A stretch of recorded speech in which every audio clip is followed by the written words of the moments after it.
Diikuti 7 tim elit Pro Academic Super League, Akademi Elit Nasional, serta 1 tim asal Thailand. Turnamen sepak bola usia muda Nusantara Open siap kembali digelar 25 Agustus hingga 5 September di Bekasi.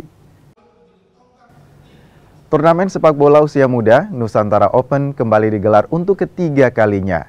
Mempertandingkan kategori kelompok usia 16 tahun, kompetisi ini diikuti oleh 7 tim elit Pro Academy Super League, di antaranya Persija Jakarta, Dewa United, serta juara bertahan Persib Bandung. Sejumlah akademi elit nasional juga ambil bagian seperti tuan rumah Garuda Yaksa FA dan Nova Arianto Academy Pro.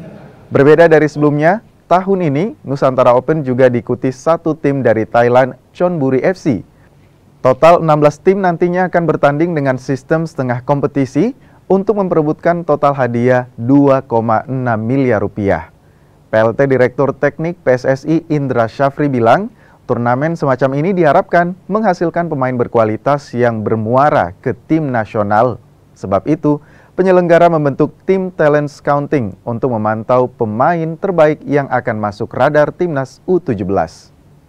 Dan kami berharap output dari event ini ada pemain-pemain terbaik, apalagi tadi kelahiran 2009. Ini berarti untuk next tim nasional U17. Kita membentuk tim scouting. Nanti tim scouting ini akan memilih pemain-pemain terbaik yang akan jadi database untuk cikal bakal yang kita akan coba nanti seleksi di tim nasional.